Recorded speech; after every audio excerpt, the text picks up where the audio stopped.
Angiogram అనేది first of all either మీ ఈసీజీలో ఏదైనా changes ఉన్నా, మీ 2D ఎకోలో ఏదైనా ప్రాబ్లం కనిపించినా, మజిల్ వీక్నెస్ లాంటిది, ఈసీజీలో ఏదైనా హార్ట్ అటాక్ సూచనలు కనిపించినా, థ్రెడ్మిల్ టెస్ట్ ఏదైనా పాజిటివ్ వచ్చినా, ఆర్ సిటీ కొరోనరీ యాంజియోగ్రామ్లో ఏదైనా చేంజెస్ వచ్చినా మీ డాక్టర్ మీకు అడ్వైస్ చేయడం జరుగుతుంది.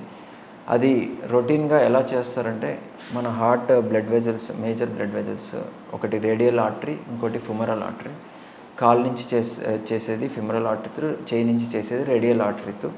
ఈ రెండు పద్ధతుల్లో చేయబడుతుందండి. Most of the times radial ఆర్టరీతోనే చేస్తారు.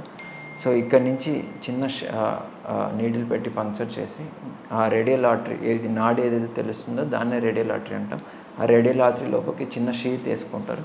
ఆ షీత్ ద్వారా మనము వైర్ పంపించి హార్ట్లో ఉన్న బ్లడ్ వెజల్స్కి, ఈ హార్ట్కి సంబంధించిన బ్లడ్ వెజల్స్కి డైరెక్ట్గా మనం ఆ వైర్ పంపించేసి అక్కడ మనము డై ఇచ్చేసి, మనం సిటీ కొరోనరీ యాంజియోగ్రామ్లో ఎలాంటి డై అయితే ఇస్తామో అలాంటి డై ఇచ్చి మన హార్ట్ బ్లడ్ వెజల్స్ ఎలా ఉన్నాయి అనేది చెక్ చేయబడుతుందండి.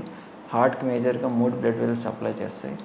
లెఫ్ట్ సైడ్ కొరోనరీ సిస్టమ్కి 2 బ్రాంచెస్ ఉంటాయి, అండ్ రైట్ సైడ్ హార్ట్ ఒక మేజర్ వెజల్ సప్లైస్.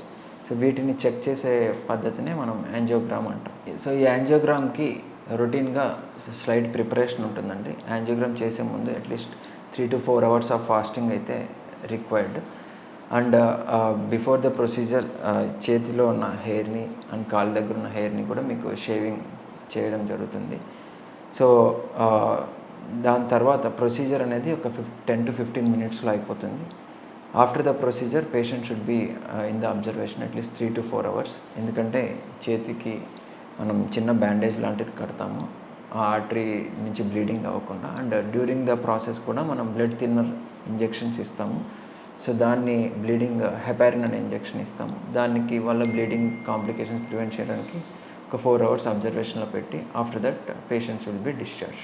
యాంజియోలో రొటీన్గా ఫేస్ చేసే సైడ్ ఎఫెక్ట్స్ ఏవైనా ఉన్నాయంటే అది కొద్ది కాంట్రాస్ట్ రిలేటెడ్ ఇష్యూస్ ఉంటాయి.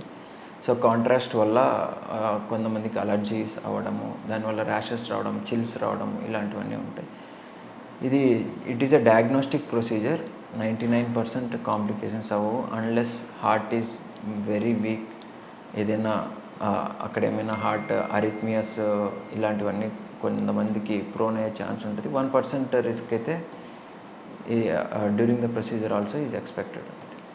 చేయి నుంచి చేస్తే నెక్స్ట్ డే నుంచి they can continue the routine activities అండి. కాల్ నుంచి చేస్తే 1-2 days బెడ్ రెస్ట్ అడ్వైస్ చేస్తాం.